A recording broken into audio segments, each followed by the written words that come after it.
Hello, welcome back everyone. Cyra tutorial 13. Okay, this tutorial ka so question made the aggregation address aggregation summarization and batalo. Made me go in any severe to know me go to cool to not told like it, tutorial pillow may so to not tutorial look it solution 176.16.1120/24 die ဒီကောင်ရဲ့ဒီရရဲ့ဒါအဲ့လေးခုကိုကျွန်တော် summarize လုပ်ဟုတ်ပြီTPG နဲ့တွက်ပြသွားမယ်နည်းနည်းတော့ tutorial ရှိမယ်ဘာလို့ဆိုတော့ကျွန်တော် detail တွက်ပြမှာဖြစ်တဲ့အတွက်ကျွန်တော်နည်းနည်းလေးတော့ tutorial ရှိမယ်အဲ့တော့13 14 15 tutorial သုံးခုပေါင်းမှအဖြေထွက်မယ် okay အဲ့ကြည့်ကြည့်အောင်အဲ့တော့ပထမဆုံးအနေနဲ့ဘာလုပ်လဲဆိုလို့ရှိရင်ကျွန်တော်တို့ aggregation လို့ရှိရင် address ကဒီလေးခုအဲ့လေးကိုကျွန်တော်တစ်ခုလေးဖြစ်အောင်summarize လုပ်အဲ့တော့ပထမဆုံးကျွန်တော်ဘာလုပ်လိုက်လဲဆိုလို့ရှိရင်ဒါရဲ့ range ကိုကျွန်တော်ချရေးလိုက်ပြီးရင်နောက်ဒါရဲ့ range ကိုကျွန်တော်ချရေးလိုက်တယ်နောက်သူ့ရဲ့ range ကိုကျွန်တော်ချရေးလိုက်တယ်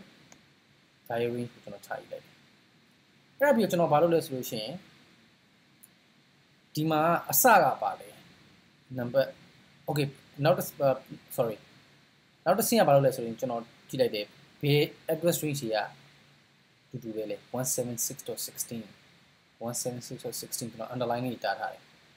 okay အဲ့တော့သေးကြတယ် 176.16.x.x ဖြစ်မယ်ဟုတ်ပြီနော်အဲ့တော့နောက်တစ်ဆင့်အနေနဲ့ကျွန်တော်ဗာထပ်ကြည့်လဲဆိုရင်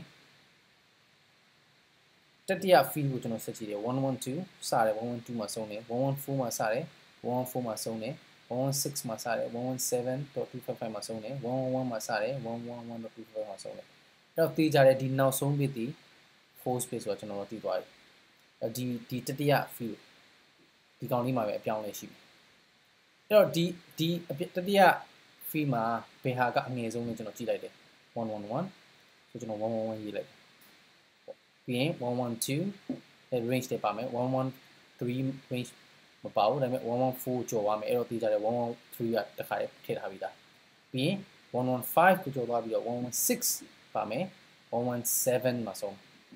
အဲ့တော့သိကြရပါလဲဆိုလို့ရှိရင်111ကနေစပြီးတော့117မှာဆုံးဒီဒီရဲ့ post က anything ဖြစ်အဲ့တော့ကျွန်တော်ဘာလို့ဆိုရင်ကျွန်တော်စီလိုက်တယ်111ကနေပြီးတော့170အဲ့တော့ဒီအောင်ကြည့်မယ်ဆိုလို့ရှိရင်သူ့ရဲ့ difference ဘယ်လောက်ရှိလဲဆိုရင်111 112 113 114 115 116 117ခုနှစ်ခုရှိโอเคအဲ့တော့ဒီကြားရဲကဒီခုနှစ်ခုအဲ့တော့ကျွန်တော်ကဘာလုပ်လဲဆိုလို့ရှိရင်ဘယ်နှ bit ယူမလဲကျွန်တော်တွက်ကြည့်တယ်2 to the power 2ဆိုရှင်4ခု4ခုဆိုလို့ရှိရင်တော့ဘယ်လောက်ပဲဖြစ်မယ်ဆိုရင်111အစရဆိုပါဆို111 112 113 114ပဲဖြစ်မယ်ကာဘာမဖြစ်ဘူးအဲ့တော့2 to the power 3ကိုကျွန်တော်တွက်လိုက်2 to the power 3ဒီဘယ်လောက်လဲဆိုရင်8ဆိုတော့ကျွန်တော်ကာဘာဖြစ်နိုင်တယ် maybe let's say 110ကနေစရဆိုပါဆို110 111 112 3 4 5 6 7 8 oh okay 3 bit ယူမယ်ဆိုလို့ရှိရင်ဖြစ်နိုင်ပြီရှိအဲ့တော့ဒီ3 bit ဒီဘယ်မှာယူရမှာလဲဆိုရင်ဒီအလဲမှာအဲ့တော့ကျွန်တော်တို့ဒီ3 bit အလဲရဲ့ default subnet mask ဒီဘယ်လောက်လဲဆိုရင် /24 မှာဆုံးတယ်3 bit ယူမယ်ဖြစ်တဲ့3 bit ကျွန်တော်ရှိထုတ်လိုက်မယ်ဆိုတော့ဘယ်လောက်လဲဆိုရင်21 okay အဲ့တော့ကျွန်တော် /21 ကျွန်တော်စပြီး summarize စပြီးတော့တွက်ကြည့်ဒီ range ကို cover ဖြစ်နိုင်မလားဆိုပြီးအဲ့တော့ကျွန်တော်ဗာဆက်ပြဆိုရင်176.16.0.0/21 နဲ့စတွက်တယ်ဒါကိုဆက်တွက်တဲ့အခါမှာဒီဖြေရတယ်